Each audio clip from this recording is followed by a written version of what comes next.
하나님 말씀은 민수기 14장 8절부터 10절 하나님 말씀입니다. 설교의 제목은 가자 가나안 땅으로, 가자 약속의 땅으로 입니다. 성경 하나님 말씀에 하나님은 준비하시는 하나님이시다. 또 사무엘은 에베네셀의 하나님, 이렇게 말씀을 하고 있습니다. 하나님께서 여기까지 우리를 도우셨도다. 우리가 예수님을 믿고 내가 고백하는 하나님, 저는 우리 하나님은 장난꾸러기 하나님 같더라고요. 저는 24년 전에 지하 캄캄한 데서 개척을 했습니다. 우리 어머님도 목사님이시고 처가에도 대부분 다 목사님이시지만 우리 사모와 제가 둘이 하나님의 인도를 받아서 개척을 했습니다. 그때 월세가 한 달 80만 원을 냈어요. 근데 80만 원을 내는데 우리 사모와 제가, 그 다음 우리 두 아들이 있었는데 큰 아들은 3살, 또 둘째 아들은 100일 날, 그 당일날 개척을 했습니다. 그러니 한 달 80만 원, 그 월세를 내는 것이 쉽지 않았어요. 근데 교회를 개척하기 위해서 그 건물에 들어갈 때 누군가가 제게 하는 이야기가 들렸습니다. 소리가 들리는데, 사람 사는 집의 새는 사람이 내지만 여기는 내 집이다. 이렇게 하나님의 소리가 들렸어요. 하나님의 집, 하나님의 교회, 만민이 기도하는 하나님의 집. 그러니까 예수께서 말씀하신 대로 가이사의 것은 가이사에게, 하나님의 것은 하나님께 바치라고 예수께서 말씀하신 것처럼 사람 사는 집의 새는 사람이 내지만 교회는 하나님의 집이라는 거예요. 그래서 하나님께서, 그래서 제가 그 이후로부터는 하나님, 교회는 하나님의 집이니까 전기세를 내도 하나님이 내셔야 되잖아요. 하나님 월세를 내도 하나님이 내셔야 되잖아요. 그런데 3년 동안 열심으로 한 달 헌금을 모아서 80만 원 세를 주고 나면 늘 빈손이었어요. 근데 어느 달 31일 날, 그래서 우리 교회가 있던 교회가 주상복합이었는데 우리는 지하에 60평 조그마한 교회를, 그래서 칸막이를 쳐서 우리 사택이 있었고, 그래서 저는 밤마다 그 장의자를 안수하면서 다녔어요. 하나님, 이 장의자에도 성도들로 채워지게 해주세요. 이렇게 하면서 열심으로 안수하고, 그리고는 전도를 다니고 금식을 하고 그랬었는데, 그 달 31일 24만 원이 부족한 거예요. 80만 원 세를 내야 되는데, 사람 사는 집에 세는 사람이 내지만 교회는 하나님의 집이라고 했는데 24만 원이 부족한 거예요. 그래서 그날 밤 12시가 되기 전에 80만 원 세를 내야 되는데 24만 원이 부족한 거예요. 그랬는데 오후 2시쯤 되니까 그 당시에 우리 교회에서 반주하고 있는 우리 반주자가 전화가 왔습니다. 목사님, 이따가 저녁에 퇴근한 다음에 교회 잠시 들리려고 하는데 목사님 괜찮느냐고 전화가 왔어요. 24만 원, 월세가 24만 원이 부족했는데 한 청년이 퇴근하고 저녁 시간대에 교회에 찾아오겠다는 거예요. 그 왜 오겠습니까? 24만 원 부족한 것을 하나님 앞에 드리기 위해서 오겠지요. 그래서 오라고 했지요. 우리 사택은 그 당시에 그 지하 캄캄한 교회 칸막이를 쳐서 우리가 거기에 생활했으니까 언제 찾아오든지 간에 만날 수가 있었습니다. 밤 8시에 찾아왔어요. 그래서 찾아와서 목사님, 헌금하러 왔습니다. 이렇게 말을 해서 무슨 일이냐 그랬더니 오늘 낮에 회사에서 근무를 하고 있는데 사장님이 느닷없이 오셔가지고 책상에 앉아있는 자기에게 200만 원, 흰 봉투에 든 200만 원을 자기에게 주더라는 거예요. 그래서 의자에 앉아서 사장님, 이걸 왜 저에게 주시는 겁니까? 이렇게 물어봤더니 사장님 하시는 말씀이, 내가 왜 주는지도 모르지만 내가 너에게 너무 주고 싶어서 주는 거라고 그러면서 200만 원을 저에게 주더라는 거예요. 아니 그래서 이 청년이 200만 원 내가 하나님께로부터 받았으니까 뭔가 교회에 쓸 일이 있어서 하나님께서 주셨구나 이 생각을 하고는 11조를 하러 왔어요. 24만 원이 부족했는데 그래서 11조를 20만 원을 하는 거예요. 그 다음에는 감사원금을 4만 원을 하는 거예요. 그래서 제가 이게 어떻게 된 거냐. 11조 사장님이 200만 원을 주셔서 20만 원 11조를 하는 거는 이해가 되는데 감사원금 4만 원은 뭐냐. 제가 이렇게 물어봤더니 이 자매가 하는 말이 목사님 저는 11조를 하나님께 드릴 때마다 감사원금을 2만 원을 드렸다고 그래요.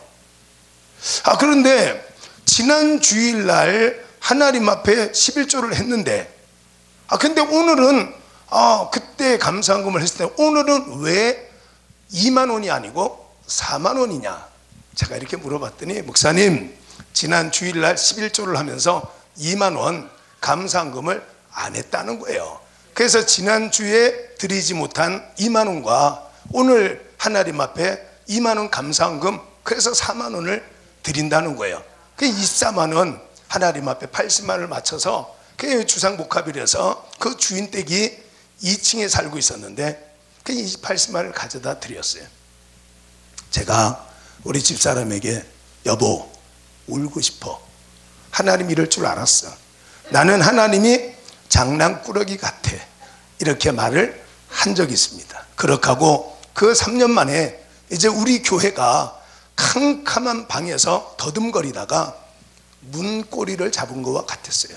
그래서 문을 삐그덕하고 여니까 바깥에서 환한 빛이 들어오는 것처럼 우리 교회가 남전도회 여전도회가 조직되어지고 우리 그 캄캄한 교회에 살고 있던 사택도 바깥으로 나가게 되고 문이 활짝 열리는 그런 경험을 했습니다. 읽은 성경 하나님 말씀에는 모세가 12명의 정탐꾼들을 가나안 땅에 정탐을 보냈습니다. 그 땅이 얼마나 좋은 땅이길래 하나님께서 애굽에서 10가지의 재앙을 내리시고 그 마지막의 재앙은 애굽의 장남들, 애굽의 장자들 모두 죽이는 재앙을 내렸어요.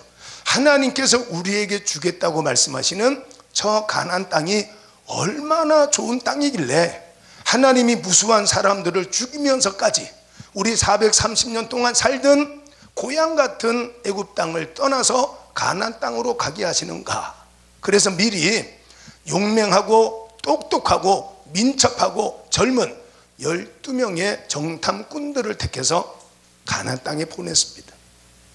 가보니까 역시나 하나님께서 주시는 복은 놀랍도록 좋았어요. 망해가던 사업장이 하나님의 주시는 복으로 말미암아 다시 일었을 때 그 기쁨을 어떻게 말로 표현할 수가 있겠습니까? 12명의 정탐꾼들이 그 땅에 가보니까 너무너무 아름답고 좋았습니다. 갈렙이 민수기 13장 30절 하나님 말씀에 갈렙이 모세 앞에서 백성을 조용하게 하고 이르되 우리가 곧 올라가서 그 땅을 취하자 능히 이기리라. 이렇게 갈렙이 일어나서 우리 저 땅 올라가서 우리가 취하자. 저 사람들을 능히 이길 수가 있다. 이렇게 말합니다. 그런데 13장 31절 이하에 33절까지 하나님 말씀 보면 다른 10명의 정탐꾼들이 그 땅이 너무 좋다는 거예요.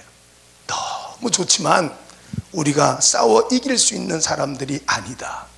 그 땅의 주인들은 아낙 자손들이라는 거예요. 여러분 성경에 등장하고 있는 아낙 자손의 대표자가 바로 골리앗이에요. 골리앗은 키가 3m하고도 한 뼘이나 더 컸던 사람이 골리앗입니다. 바로 그런 골리앗 같은 사람들이 그 땅을 차지하고 거기에 득실득실 살고 있는 거예요. 그래서 10명의 정탐꾼들이 말하기를 우리는 그 앞에 서면 메뚜기와 같기 때문에 저들을 능히 이길 수가 없다고 말합니다. 그때 본문 8절 하나님 말씀, 민수기 14장 8절 하나님 말씀에 여호수아 갈렙이 일어나서 옷을 찢고 그리고는 온 백성들에게 말하기를 하나님께서 우리를 기뻐하신다면, 우리가 하나님을 기쁘시게만 할 수 있다면 하나님께서 저 땅을 우리에게 주실 것이다. 그러면서 9절 하나님 말씀 보니까 방법을 말해줍니다. 방법을 알고 열심히 있으면 못할 일이 없습니다. 방법을 알고도 열심히 없으면 그 방법이 소용이 없고, 방법을 모르고 열심만 있으면 언젠간 지쳐서 포기하게 됩니다. 성경 하나님 말씀은 방법을 알려주셔요. 그래서 9절 하나님 말씀 보니까 하나님을 기쁘시게 하는 방법, 첫째가 하나님을 거역하지 말라, 이 말씀이에요. 하나님 거역하지 마라. 하나님 말씀을 믿고 순종하면 하나님이 저 땅 우리에게 주신다, 이렇게 말씀을 하고 있어요. 여러분, 우리가 하나님 말씀을 잘 알아들어야 돼요. 저도 어렸을 적에 우리 어머니 목사님이 이놈아 엄마 말 알아듣겠냐? 이렇게 하고 야단쳤을 때가 있습니다. 하나님 마찬가지, 하나님께서 하시는 말씀을 잘 알아들어야 됩니다. 여러분, 마가복음 7장에 27절과 28절, 29절 하나님 말씀에는 헬라인인 가나안 여인이라고도 하고 수로보네게 여인이라고도 하는 한 여인이 등장을 합니다. 예수님께서 많은 사람들과 함께 하나님 복음을 전하고 길을 가는데 뒤에서 이 여인이 예수님을 향해서 소리를 지르면서 따라옵니다. 그때 제자들이 예수님, 저 여인의 문제를 어떻게 해결을 하시든지 그래서 돌려보내야 되지 않겠습니까? 저렇게 소리를 치고 따라오니까 예수님 해결을 좀 하시지요, 이렇게 말씀을 드렸어요. 이 여인에게는 딸이 있는데 귀신이 들렸습니다. 귀신이 들려서 그 병이 너무 고통스러워서 견딜 수 없어 지금 침대에 누워놓고 예수님 찾아온 거예요. 예수님께서 제자들에게 이렇게 말합니다. 하나님의 은혜를 잃어버린 양들 외에 개들에게 던짐이 마땅하지 아니하니라, 이렇게 말씀을 제자들과 대화를 나누는 거예요.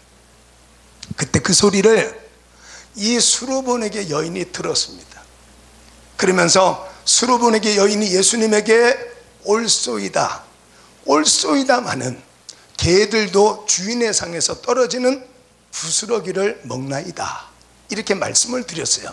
그때 마가복음 7장의 29절 하나님 말씀에 예수님께서 바로 네가 이 말을 하였으니 내 딸에게서 귀신이 나갔다, 이렇게 말씀을 해주셔요.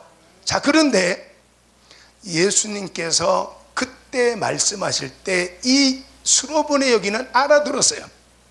예수님께서 개라고 말씀하실 때 헬라어 원문의 의미가 우리가 생각하고 있는 개가 아닙니다. 헬라어의 개라는 단어는 퀴온이라 그럽니다. 퀴온. 그래서 길거리를 배회하고 사납게 짓고 이러는 거리를 배회하는 버려진 개들, 그 일반적인 개들을 두고 퀴온이라고 하는데, 예수님께서 하나님의 은혜를 개들에게 던짐이 마땅하지 않다라고 말할 때는 퀴나리온이라는 단어를 쓰셨어요. 이 퀴나리온이라는 단어는 집에서 키우는 작은 개라는 뜻이에요. 집에서 키우는 작은 개, 집에서 키우는 개니까 그 개 먹이는 바로 그 집에서 식탁에서 나오는 잔밥이 그 개의 먹이가 되지 않습니까?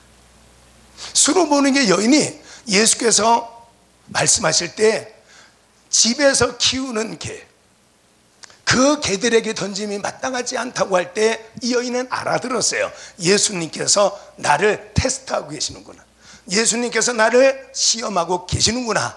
올소이다마는 바로 그 집에서 키우는 개들도 주인의 상에서 떨어지는 부스러기를 먹습니다, 이렇게 고백할 때 네가 이 말을 하였으니 너의 딸에게서 귀신이 나갔다, 이 고쳐주시는 거예요. 로마서 10장 10절 하나님 말씀에 마음으로 믿으면 옳다고 인정을 받아요. 입술로 시인할 때 구원에 이르느니라 이렇게 말씀을 했습니다. 누가복음 5장 1절로 11절 하나님 말씀에는 베드로가 등장하잖아요. 아직까지는 시몬입니다. 예수님께서 게네사렛 호숫가에 오셔서 한 배에 올랐는데 그 배가 시몬의 배, 베드로의 배였습니다. 육지에서 조금 뛰기를 청하고 앉아서 말씀하고 가르치시고, 자 그리고 깊은 데 가서 그물을 내려 고기를 잡으라, 예수께서 이 말씀을 해요. 그래서 베드로가 선생이여 밤이 맞도록 수고를 하였으되 얻은 것이 없지만은 말씀을 의지하여 그물을 내리겠습니다. 그리고 깊은 데 가서 그물 내려 고기 잡았습니다. 자, 우리 한글 성경에 보면 베드로가 예수님께서 깊은 데 가서 그물 내려 고기 잡으라고 해서 고기를 잡았는데 예수님 앞에 느닷없이 무릎을 꿇고 앉아서 내가 죄인이오니 나를 떠나시옵소서 라고 예수께 말씀을 드려요. 그때 예수님께서 두려워하지 마라, 이제후로는 네가 사람을 취하리라 하시니까 배도 잡은 고기도 그물도 모든 것을 버리고 예수님을 따르니라 이렇게 써 있습니다.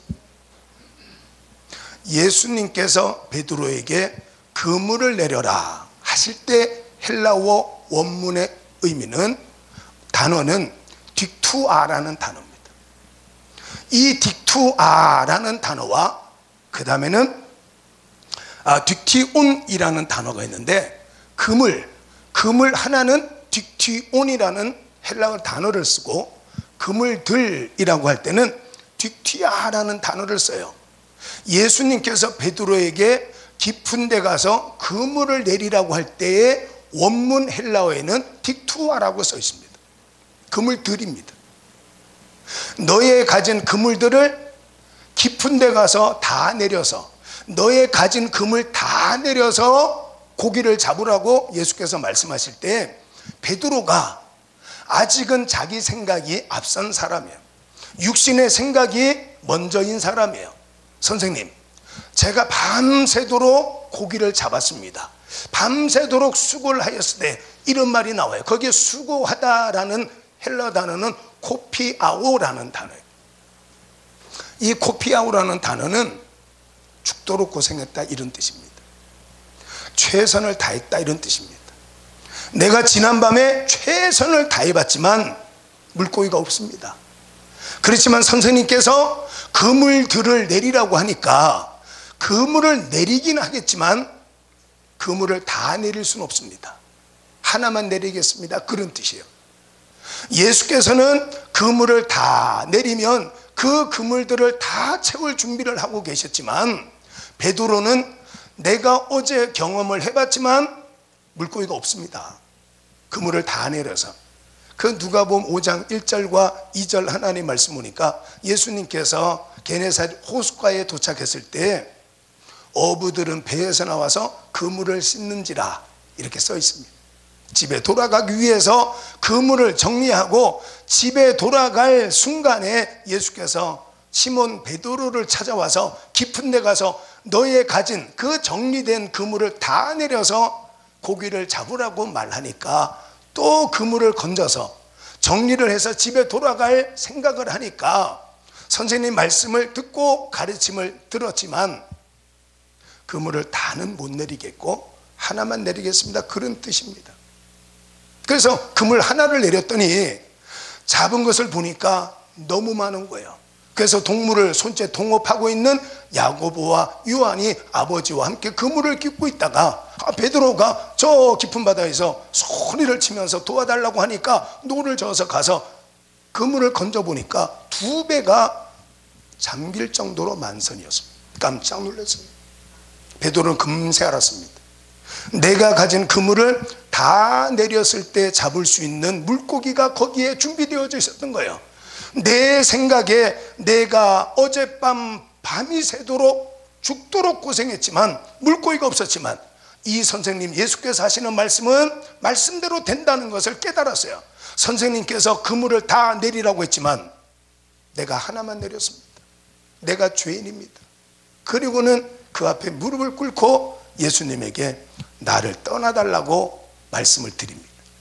그때 그때 예수님께서 말씀하시죠. 두려워하지 마라. 다시 말해서 앞으로 이런 일들이 셀 수 없이 많이 일어날 거다. 오병이어를 갖고 5,000명을 먹이게 될 것이고, 죽은 나사로도 살아나게 될 것이고, 무리를 첨벙첨벙 걷게 될 것이고, 무리변의 포도주가 되기도 하고. 그래서 하박국 3장 하나님 말씀에 하박국 선지자는 내가 주께 대한 소문을 듣고 놀랐나이다. 주는 주의 일을 수년 내에 부흥케 하여 주시옵소서. 이렇게 고백을 합니다.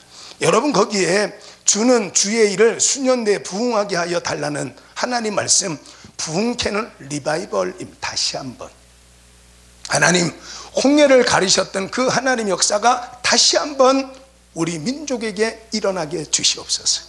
수년 내라는 것은 하나님 내가 죽기 전에 그런 뜻이에요. 한 살이라도 더 젊었을 때 하나님의 약속의 말씀이 이루어지기를 원합니다. 본문 하나님 말씀에 여호수아 갈렙이 옷을 찢고 우리가 하나님을 기쁘시게만 하면 하나님 저 땅을 우리에게 주실 것이다. 다만 하나님을 거역하지 마라. 요한복음 8장 32절 하나님 말씀에 진리를 알지니 진리가 너희를 자유하게 하리라. 고린도서 13장 8절 하나님 말씀에 우리는 진리를 거역해서는 아무것도 할 수 없고 오직 진리를 위할 뿐이다. 하나님께서 말씀하셨어요.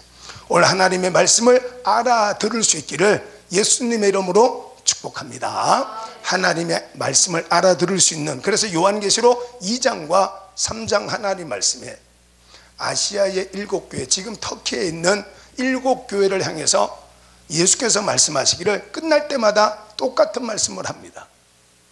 귀가 있는 자들은 성령이 교회들에게 하시는 하나님 말씀을 들을지어다. 그래서 귀가 있냐? 요한계시록 3장 20절 하나님 말씀에 볼지어다 내가 문 밖에 서서 두드리노니 누구든지 내 음성을 들으면 문을 열어라. 그러면 내가 그에게로 들어가서 그는 나로 더불어 먹고 나는 그로 더불어 먹으리라. 예수께서 말씀하셨어요. 오늘 여러분 하나님 말씀을 알아들을 수 있기를 예수님의 이름으로 축복합니다. 본문 하나님 말씀에 9절 하나님 말씀에 두 번째는 그 땅 백성을 두려워하지 말라. 이렇게 말씀을 했어요. 그 땅 백성을 두려워하지 마라. 여러분 히브리서 11장 6절 하나님 말씀 보면 믿음이 없이는 하나님을 기쁘시게 할 수 없나니 하나님께 나가는 자는 반드시 그가 계신 것과 또한 자기를 찾는 자에게 상 주시는 자이심을 믿어야 할지니라. 믿음이 없이는 하나님을 기쁘시게 할 수가 없대요. 여호수아와 갈렙이 이스라엘 백성들을 향해서 하나님을 기쁘시게만 하면 하나님 우리 저 땅을 주신다. 그 기쁘시게 하는 방법이 하나님 살아계신 걸 믿어라 그 말. 하나님은 때때로 참 답답해 하시는 부분이 많습니다. 시편 81편 10절 하나님 말씀 보면 하나님께서 이스라엘 백성들을 향하여서 나는 너희를 너 그때 힘들고 어려울 때, 너 그때 병들었을 때 그때 네가 하나님 앞에 기도해서 고침받지 않았느냐. 나 여호와는 너희를 애굽 땅에서 인도하여 낸 하나님이다. 내 입을 크게 열어라 내가 채우리라 하였으나 너희가 듣지 아니하므로 인무이로 하도록 그러면 네 맘대로 해라. 그러면 네 맘대로 살아라. 하나님께서 버려두었느니라 말씀하셨어요. 그들을 두려워하지 마라. 하나님께서 나와 함께하고 계심을 믿어라. 이 말씀을 하고 있습니다. 여러분 시편 3편은 다윗이 그 아들 압살롬을 피할 때에 지은 시라고 써 있지 않습니까? 압살롬 아들을 피해서 피난을 가는데 요단강을 거슬러 올라갑니다. 다윗은 신발을 벗고 맨발로 눈물을 흘리면서 아들 압살롬을 피해서 피난을 가면서 하나님 앞에 드린 기도가 두 편이 우리 시편 150편 중에 두 편이 기록되어져 있습니다. 그 첫째가 시편 3편, 다윗이 그 아들 압살롬을 피할 때 지은 시라고 이렇게 배경이 써 있습니다. 자, 배경이 써 있지 않은 또 다른 시편이 23편입니다. 여호와는 나의 목자시니 내게 부족함이 없으리로다. 저가 나를 푸른 초장에 누이시고 쉴만한 물가로 인도하시는도다. 내 영혼을 소생시키시고 자기 이름을 위하여 의의 길로 인도하시는도다. 4절 하나님 말씀에 내가 지금 사망의 음침한 골짜기에 있나이다. 내가 지금 사망의 음침한 골짜기에 있나이다. 그러나 내가 해를 두려워하지 아니할 것은 주께서 나와 함께 하심이니이다. 주의 지팡이와 막대가 나를 안위하시나이다. 이렇게 고백을 합니다. 여러분, 다윗의 직업은 목자였습니다. 여러분, 이 시편 23편 1절의 다윗의 고백은 하나님께는 아킬레스 건과 같았습니다. 하나님께서 더 이상 반박을 할 수 없는, 하나님께서 뭐라고 할 수 없는, 아까 보았던 수로보넥의 여인이 예수께서 집에서 키우는 강아지들에게는 그 하나님의 은혜를 줄 수가 없다고 말할 때 수로보넥의 여인이 올소이다마는 그 집에서 키우는 개들이 뭘 먹고 삽니까? 주인의 상에서 떨어지는 부스러기를 먹지 않습니까? 내게도 그 은혜를 주시옵소서. 그때 예수님께서 반박하지 않습니다. 그 마가복음 7장 29절 하나님 말씀에 네가 이 말을 하였으니 내 딸에게서 귀신이 나갔다 그랬습니다. 다윗이 하나님 앞에 한마디를 딱 합니다. 여호와는 내 목자십니다. 여호와는 내 목자십니다. 다윗은 목자로 살아봤습니다. 우리는 부모로 살아보지 않았습니까? 부모의 심정, 자녀를 향한 그 아버지의 심정, 어머니의 심정 잘 알지 않습니까? 목자로 살아봤기 때문에 목자가 양을 향하여 베푸는 사랑, 양을 향하여 베푸는 헌신, 다윗은 너무나 잘 알고 있습니다. 여호와는 나의 목자십니다. 내가 지금 사망의 음침한 골짜기로 다닐지라도 하나님 절대로 나를 포기하지 않음을 나는 믿습니다. 주의 지팡이와 막대기로 나를 안위하고 계심을 나는 믿습니다. 하나님께서 반드시 원수의 목전에서 상 베푸실 것을 나는 믿습니다. 내가 내 양의 새끼를 곰이나 사자가 물고 갔을 때 내가 그들과 함께 싸웠던 것처럼 내 양의 새끼를 구하기 위해서 곰과 사자와 함께 싸웠던 것처럼 하나님께서 나를 위하여 싸우실 줄로 믿습니다. 시편 3편 하나님 말씀에 여호와여 일어나시옵소서. 여호와여 일어나시옵소서. 내 원수의 뺨을 치시고 이를 꺾으시옵소서. 다윗이 여호와는 나의 목자십니다 고백을 했는데 요한복음 10장 하나님의 말씀에 가면 예수님께서 내가 바로 그 목자라고 말합니다. 내가 바로 그 목자다. 다윗이 그때 고백했던 그 사망의 음침한 골짜기에서 아들에게 쫓겨서 도망을 가며 눈물을 흘리고 그 질퍽거리는 요단강을 거슬러 올라가면서 말했던 여호와여 주는 나의 목자십니다. 나를 쉴만한 물가로 인도하시고 푸른 초장으로 인도하여 주시옵소서 했었던 그 목자가 바로 나다. 나는 내 양의 음성을 알고 있다. 신음소리까지도 듣고 있다. 나는 내 양을 위하여 목숨을 버릴지언정 절대로 내 양을 버리고 도망가지 않는다. 다윗이 그 고백을 했어요. 여호수아 갈렙이 하나님을 기쁘시게만 하면 하나님께서 우리 저 땅을 주신다. 다만 하나님을 거역하지 마라. 저들을 두려워하지 마라. 하나님께서 우리와 함께하고 계시다. 하나님을 기쁘시게 하는 것은 반드시 하나님께서 계신 것과 또한 자기를 찾는 자에게 상 주시는 자이심을 믿어야 할지니라 그랬습니다. 세 번째, 오늘 여기 하나님 말씀 보니까 여호수아 갈렙이 이스라엘 백성들을 향해서 저 아낙 자손들 두려워하지 마라. 가자. 가나안 땅으로 가자. 하나님께서 약속하신 그 응답의 자리로 가자. 세 번째는 저들은 우리의 먹이라 그랬습니다. 하나님 반드시 상 주시는 하나님, 우리의 기도에 반드시 응답하시는 하나님, 하나님께서 복을 주고 또 복 주기 원하시는 분, 우리 하나님이신 줄로 믿으시기를 바랍니다. 믿으려고 노력하다 보면 하나님께서 내 중심을 보시고 하나님께서 선물로 믿음을 주시게 됩니다. 여러분, 1955년 제임스 딘 잘생긴 청바지 입고 청자켓을 입고 등장하는 제임스 딘이라는 영화배우가 출연한 영화가 있습니다. 이유 없는 반항이라는 영화인데, 거기에서 많은 사람들이 영화를 보고 끔찍해했던, 소름 끼쳤던 그런 장면이 등장을 합니다. 바로 그거를 치킨 게임이라 그래요. 치킨 게임이라는 것은 두 대의 승용차가 마주보면서 달려오는 겁니다.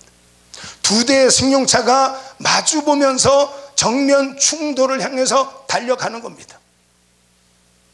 점점 가까이 오면 배짱이 없는 사람이 핸들을 돌려서 충돌을 면하는 겁니다.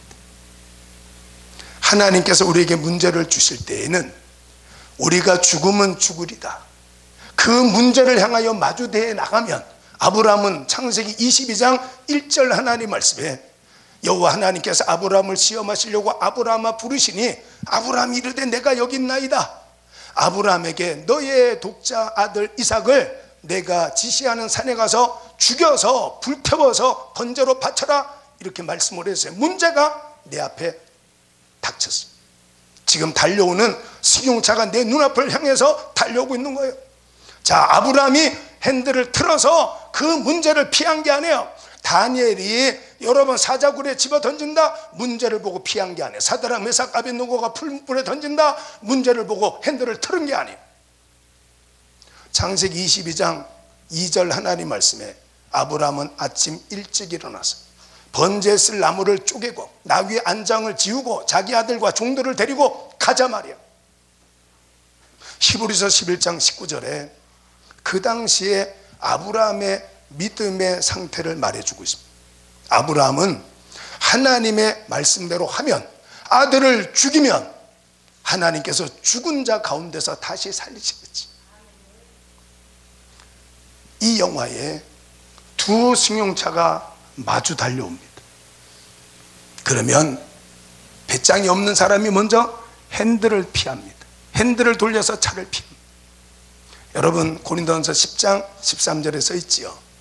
하나님은 사람이 감당할 수 없는 시험은 주시지 않고 시험 당할 때는 피할 길을 주신대요. 하나님께서 핸들을 돌려주신대요. 여러분, 창세기 22장 12절 하나님 말씀에 아브라함이 아들 이삭을 위해서 향해서 칼을 찌를 때 하나님께서 핸들을 돌리셔요. 아브라함아, 아브라함아, 내 아들의 몸에서 손대지 마라.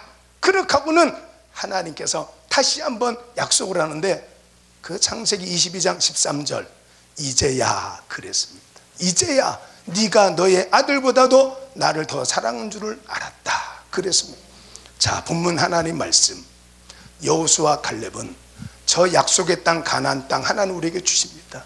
여러분, 예수님 믿으면 복 받는다고 전도받아서 교회 다니기 시작하지 않았습니까? 여러분, 예수님 믿으면 병 고침 받는다고 전도받아서 교회 나오지 않았습니까? 반드시 하나님 그대로 역사하십니다. 하나님을 거역하지 마시고 문제를 두려워하지 마시고 하나님 반드시 상 주시는 하나님이시다 믿고 담대하게 생활해서 약속의 복을 누리시기를 예수님의 이름으로 여러분을 축복합니다. 아멘. 아멘. 아멘.